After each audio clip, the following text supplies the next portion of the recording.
রাজনীতি বিগত 10 বছর যাবৎ প্রত্যক্ষ রাজনীতিতে ছিলাম না, কারণ রাজনীতির প্রতি আমার একটি অনীহা জন্ম হয়ে গেছে আমার মনের মধ্যে।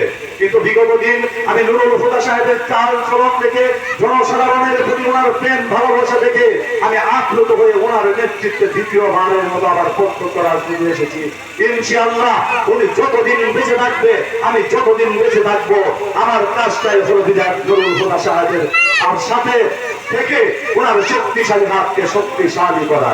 শ্রদ্ধেয় জনসাধারণ, আর আপনারা দেখছেন কেন্দ্রে নরেন্দ্র মোদী সরকার, কেন্দ্রে নরেন্দ্র মোদীর সরকার, এই নরেন্দ্র মোদীর সরকার হলো একটি আরএসএস এর দ্বারা পরিচালিত একটি রাবারস্টাম্পের সরকার।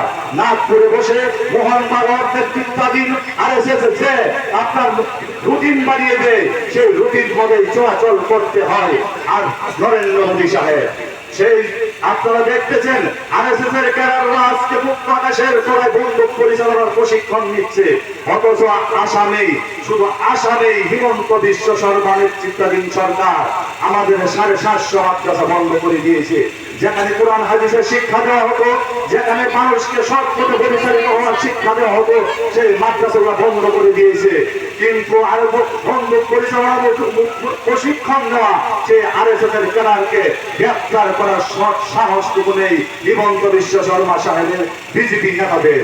শ্রদ্ধেয় জনসাধারণ, আমি আর বেশি লম্বা চড়া বক্তব্য রাখবো না।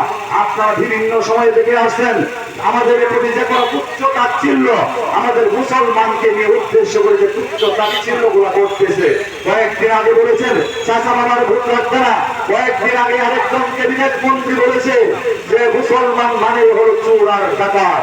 আমাদের মা বোনদেরকে উদ্দেশ্য করে কত খারাপ গালি গালাজ ওরা করতেছে। আমাকে বলে অনেক সময় আমি নাকি সাম্প্রদায়িক বক্তব্য দিই। আজকে স্পষ্ট ভাষায় বলে যাচ্ছি, আমি কোন সাম্প্রদায়িক বক্তব্য দিচ্ছি না। আমি যা তথ্য ভিত্তিক কথা বলে যাচ্ছি, আমাদের প্রতি করে আসা প্রত্যেকটি অন্যায় অবিচারের আমি প্রমাণ দিয়ে কথাগুলো তুলে ধরছি। আমি কোন সাম্প্রদায়িক বক্তব্য দিচ্ছি না।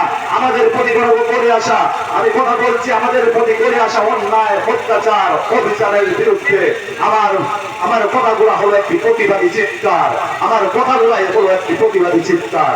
শ্রদ্ধেয় জনসাধারণ, এরা শুধু মুসলমানের যে ক্ষতি করতেছে তেমন নয়। বিজেপি দল, আরএসএস নেতৃত্বাধীন আরএসএস এর দ্বারা পরিচালিত বিজেপি দল, এরা না হিন্দু, না মুসলমান, না খ্রিস্টান, না জৈন, এরা কারোরই নয়, এরা কারোরই নয়। কারণ এই জন্যই আমরা বিগত দিন উপনির্বাচনের সময় থেকে দেখে আসছি, লোকসভা নির্বাচন থেকে দেখে আসছি, আসামের সংখ্যাগুলো সবাই হিন্দু ভাই বোনেরাও বিজেপিকে প্রত্যাখ্যান করা শুরু করে দিয়েছে, প্রত্যাখ্যান করা শুরু করে দিয়েছে।